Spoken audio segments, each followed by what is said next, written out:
لا إله إلا الله محمد رسول الله۔ ایک ہے ستر عورا، یعنی اپنے عورا کو چھپانا،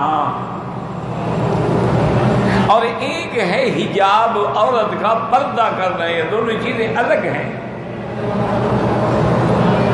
بہت سارے لوگوں کو اللہ رحمت فرمائے یا دھوکا لگتا ہے یا عمدن وہ تعویلات کرتے ہیں کہ جی بس مراد تو یہی ہے نا کہ ستر عورا ہو، باقی اگر عورت کا چہرہ کھلا ہے تو کوئی فرق نہیں پڑتا ہے۔ حتیٰ کہ احرام میں بھی حکم ہے کہ عورت چہرہ کھلا رکھے،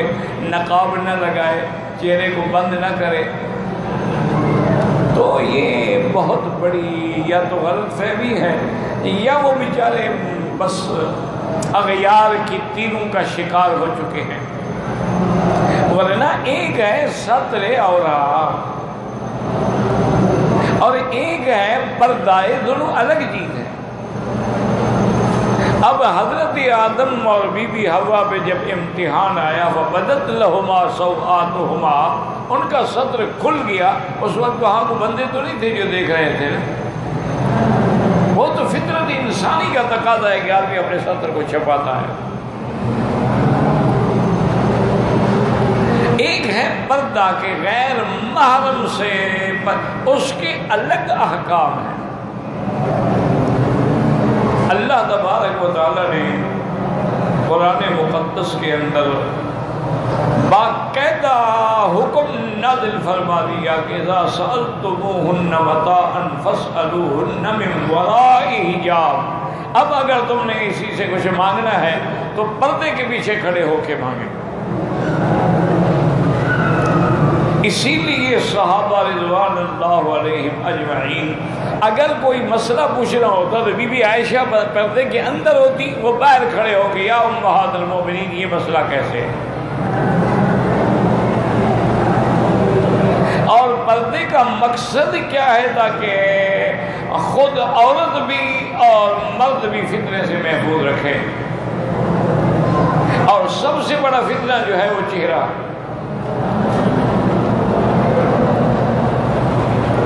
اور باقی یہ کہنا کہ احرام میں عورت کے لیے چہرے کا پردہ نہیں، یہ تو پردے کی دلیل ہے نا کہ بھی احرام میں ضرورت نہیں، آگے پیچھے۔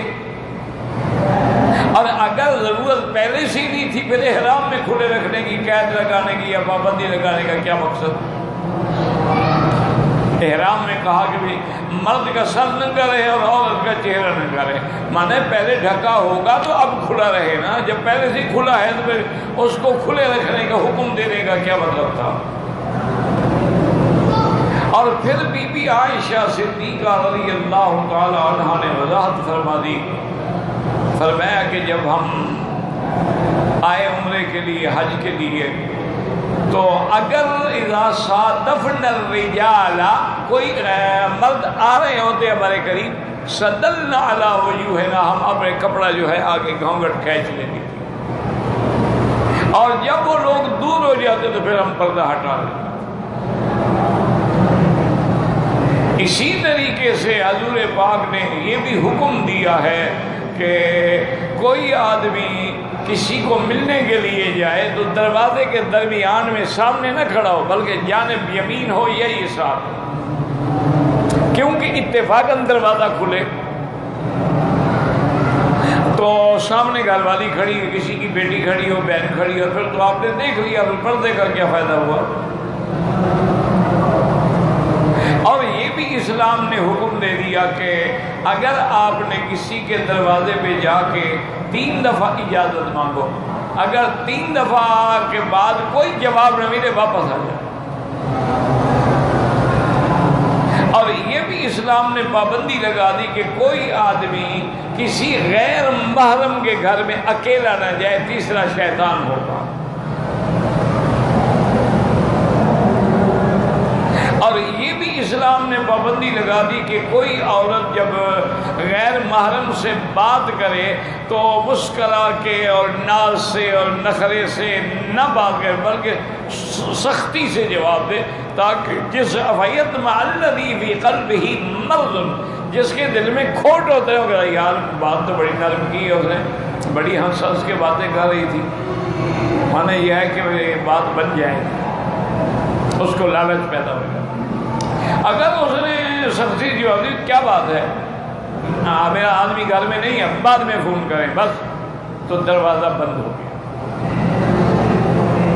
تو حجاب الگ چیز ہے، یاد رکھو، پردے کے احکام الگ ہیں، اور پھر اللہ نے یہ بھی بتلا دیا کس کس سے پردہ کرنا ہے اور کس کس سے نہیں کرنا ہے۔ یعنی اگر آدمی کے والد ہیں، بھائی ہیں، بیٹے، ان سے کوئی پردہ نہیں، لیکن ان کے لیے بھی اللہ نے 3 ٹائم رکھ دی ہے کہ ثلاث عورات لکم، 3 وقت ہیں، اس وقت وہ اپنا بیٹا بھی ہو تو وہ ماں باپ کے کمرے میں داخل نہ ہو، صبح کو، ظہر کے بعد اور عشاء کے بعد، کیونکہ یہ وقت ہے نیند کا، سونے کا۔ اگر خدا نہ خواستہ وہ میاں بیوی آپس میں ملے ہو، یہ چاہے بیٹا بھی ہو تو بیٹا کیا دیکھنا چاہتا ہے کہ میرے والدین کیسے ملتے، حتیٰ کہ حضور نے فرمایا کہ گھر میں اگر تمہاری ماں رہتی ہے، بوڑھی ماں ہے بیچاری، تو وہاں بھی اذن لے کر اس کو اطلاع کر کے، یعنی آواز سے پھر جاؤ۔ تو صحابی نے عرض کیا یا رسول اللہ میری ماں ہے اور پھر بوڑھی ہے بیچاری، فرمایا تم دیکھنا چاہتے ہو کہ اگر خدا نہ خواستہ کپڑے اتار کے بیٹھی ہو تو ماں کو ننگا دیکھنا چاہتے ہو؟ ارے اللہ یا رسول اللہ، فرمایا اسی لیے شریعت نے پابندی لگا دی ہے کہ چاہے ماں ہے، چاہے بہن ہے، چاہے بیٹی ہے، اسی لیے اسلام نے پابندی لگا دی ہے کہ اگر بچہ 10 سال کی عمر کا ہو جائے تو اس کا بستر الگ کر دو۔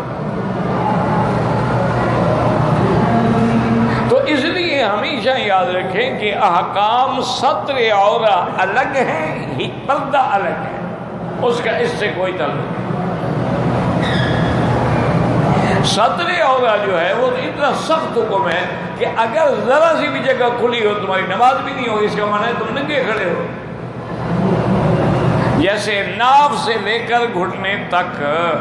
تو آدمی کو ہمیشہ چادر ناف کے اوپر باندھنی چاہیے، اگر ناف سے نیچے باندھیے اور کچھ حصہ نظر آ رہا ہے تو یہ عورت ہے، کھلا ہوا ہے، نہ نماز ہوگی، نہ طواف ہوگا، نہ عمرہ ہوگا۔ تو اس لیے ہمیشہ تو اللہ نے 2 نعمتیں دی، ایک تو ستر عورت کے لیے اور ایک زینت کے لیے کہ آدمی اچھا کپڑا پہنے، اچھے لباس سے پہنے۔ ان اللہ جمیل یحب الجمال، اللہ خود بھی جمیل ہے اور ان کو جمال جو ہے وہ پسند ہے کہ آدمی کا لباس اچھا ہو، آدمی کا بدن جو ہے وہ پاک ہو، نظافت ہو، خوشبو ہو، یہ ساری چیزیں جو ہیں یہ اللہ کی نعمتوں میں شمار ہوتی ہیں، اور اللہ تبارک و تعالیٰ کے ہاں وہ لوگ بڑے پسندیدہ ہوتے ہیں۔ ہاں ایک آدمی غریب ہے، لیکن اس غریب کو یہ تو استطاعت ہے نا کہ کپڑے جو ہیں دھو کے رکھے، تاکہ اس سے بدبو تو نہ آئے نا، کہ جو 7 نماز پڑھ رہے اس بیچارے کے لیے تو عذاب ہو گیا،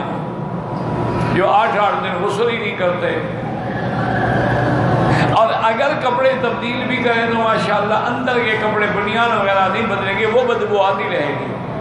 اچھا آدمی خود بدبو کا عادی ہو جاتے، اس کے دماغ میں چڑھ جاتے، اس کو تو محسوس نہیں ہوتی، لیکن دوسرے آدمی تو رل جاتے ہیں نا۔